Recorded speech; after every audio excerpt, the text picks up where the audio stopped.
আবার bowling action শুধরানোর পরীক্ষা দেবেন সাকিব আল হাসান। আগামী মাসে অর্থাৎ মার্চের মাঝামাঝি সময়ে ইংল্যান্ডের একটি ল্যাবে তিনি এই পরীক্ষা দেবেন বলে সাকিবের ঘনিষ্ঠ সূত্রে জানা গেছে।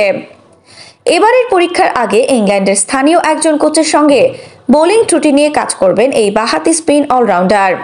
এজন্য আজ অথবা আগামীকালের মধ্যে যুক্তরাষ্ট্র থেকে ইংল্যান্ডে যাওয়ার কথা আছে সাকিবের।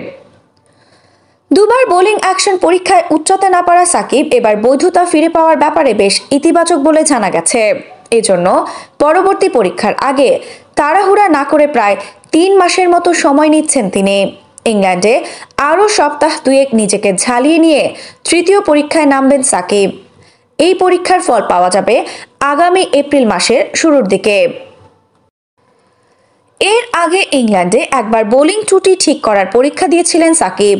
গত বছরের ডিসেম্বরের প্রথম সপ্তাহে বার্মিংহামের লাফবোরো ইউনিভার্সিটিতে আইসিসি অনুমোদিত কেন্দ্রে দেওয়া সেই পরীক্ষায় ফেল করেন তিনি।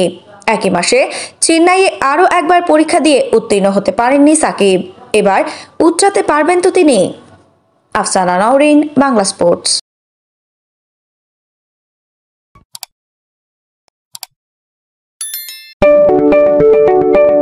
আপনি কি ফটোগ্রাফার খুঁজছেন? আমাদের আছে এক ঝাঁক অভিজ্ঞ ফটোগ্রাফার। সেই সাথে আমাদের আছে সরকারি ও আন্তর্জাতিক প্রতিষ্ঠানের সাথে কাজ করার এক বিশাল অভিজ্ঞতা। আমরা কর্পোরেট, মডেল, প্রোডাক্ট, ওয়েডিং, জন্মদিন সহ সকল ধরনের স্পোর্টস ফটোগ্রাফি সর্বোচ্চ কম মূল্যে করে থাকি। এছাড়াও আমাদের আছে নিজস্ব স্টুডিও। তাই আপনার ফটোগ্রাফির যে কোনো সেবা নিতে আমাদের সাথে আজই যোগাযোগ করুন।